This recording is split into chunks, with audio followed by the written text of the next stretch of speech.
Perkenalkan, nama lengkap saya Marcel Nusadi, NPM 25103442, kelas 2025J, mata kuliah PKN, dosen pengampu mata kuliah Bapak Stefanus Divan, MPD.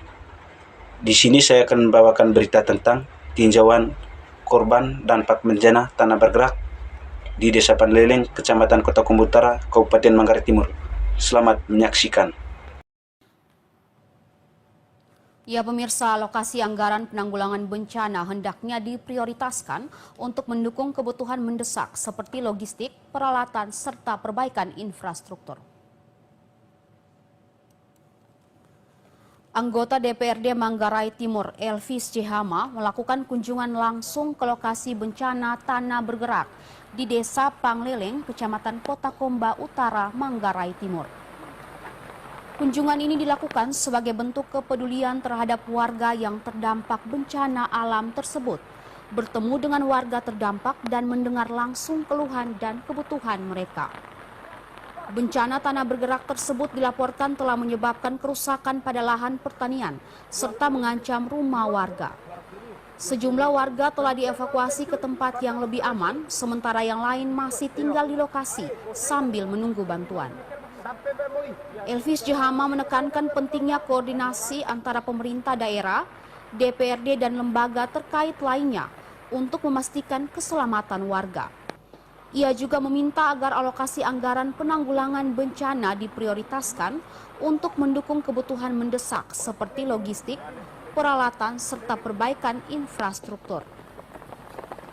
Warga yang terdampak menyampaikan apresiasi atas kunjungan dan perhatian yang diberikan oleh Elvis Jehama. Mereka berharap bantuan segera datang agar kondisi mereka bisa kembali normal.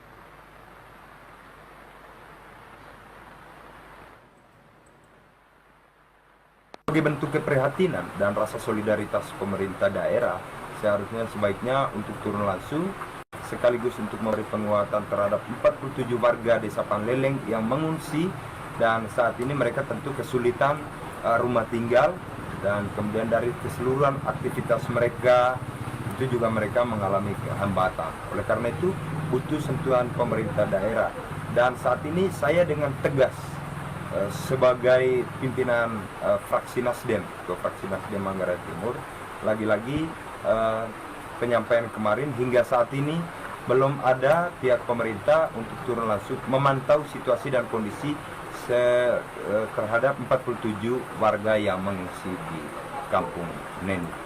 Dari pemerintah, baik itu pemerintah kabupaten maupun pemerintah provinsi, juga pemerintah pusat, untuk bisa membantu kami yang saat ini berada di tempat pengungsian, dan kami mengungsi tidak pada satu lokasi, tetapi kami mengungsi mencari rumah penduduk sekitar. Dari Kabupaten Manggarai Timur, Paulus Tengko, TVRI NTT.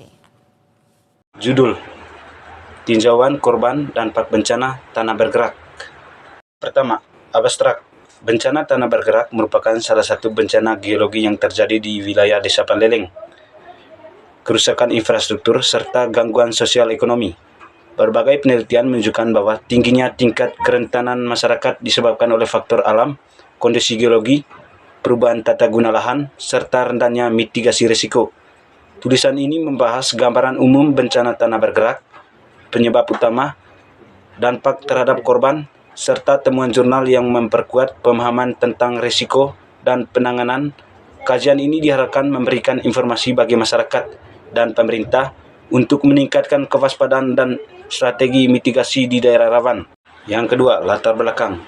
Di Desa Panleleng, kompleks dan curah hujan tinggi, sehingga rawan mengalami bencana tanah bergerak seperti tanah longsor, pergerakan tanah lambat atau slope moving, maupun nendatan. Permukiman yang semakin berkembang ke wilayah perbukitan dan lereng semakin meningkatkan potensi risiko terhadap manusia. Dalam beberapa tahun terakhir, laporan BNPB menunjukkan bahwa tanah bergerak menjadi salah satu bencana yang paling sering. Bencana ini tidak hanya merusak rumah dan lahan, tetapi juga menyebabkan trauma psikologis, hilangnya mata pencaharian, hingga pemindahan paksa warga dari daerah rawan. Kondisi ini menunjukkan bahwa pemahaman mengenai penyebab, dampak, serta mitigasi tanah bergerak menjadi sangat penting agar masyarakat dan pemerintah dapat meminimalisir terjadinya korban. Yang ketiga, dampak berdasarkan temuan jurnal. Berikut ini rangkuman dampak bencana tanah bergerak berdasarkan berbagai jurnal nasional. Yang pertama, dampak terhadap korban jiwa. Jurnal Geomatics and Planning menyebutkan bahwa 60% korban bencana tanah bergerak terjadi karena masyarakat tinggal di lereng curam tanpa sistem peringatan dini. Banyak korban meninggal karena tertimbun material dan proses evakuasi yang terlambat. Kedua, dampak ekonomi. Jurnal Teknik Sipil Indonesia menemukan bahwa kerugian ekonomi dapat mencapai miliaran rupiah per kejadian, meliputi rumah roboh, jalan terputus, dan lahan pertanian rusak. Masyarakat kehilangan mata pencaharian, terutama petani dan pedagang lokal. Yang ketiga, dampak sosial psikologi. Studi dari Jurnal Psikologi Sosial menunjukkan bahwa korban mengalami trauma, stres pasca bencana, dan kecemasan akibat kehilangan anggota keluarga atau tempat tinggal. Pemindahan ke hunian sementara membuat kondisi sosial terganggu. Yang keempat, dampak lingkungan, kerusakan vegetasi dan perubahan struktur lereng. Sedimentasi sungai meningkat sehingga berpotensi menyebabkan banjir. Yang keempat, faktor-faktor penyebab tanah bergerak. Faktor alam, curah hujan tinggi yang membuat tanah jenuh air, kemiringan lereng yang curam, struktur batuan yang lapuk atau berongga. Faktor-faktor geologi, gerakan patahan aktif, jenis tanah lempeng yang mudah mengembang saat basah. Faktor hidrologi, aliran air bawah tanah yang melemah, lapisan tanah, erosi dan aliran permukaan yang meningkat. Yang kelima, kesimpulan. Bencana tanah bergerak merupakan ancaman serius di Desa Panleleng yang dapat menyebabkan kerusakan ekonomi dan gangguan sosial. Hasil kajian jurnal menunjukkan bahwa tingginya dampak yang dialami masyarakat Desa Panleleng disebabkan oleh faktor kombinasi faktor alam, geologi, dan aktivitas manusia. Peningkatan mitigasi seperti penanaman vegetasi, pemetaan daerah rawan, sistem peringatan dini, serta edukasi masyarakat sangat penting untuk mengurangi risiko korban di masa depan. Kerjasama antara pemerintah, akademisi, dan masyarakat merupakan kunci utama dalam mencegah jatuh korban lebih besar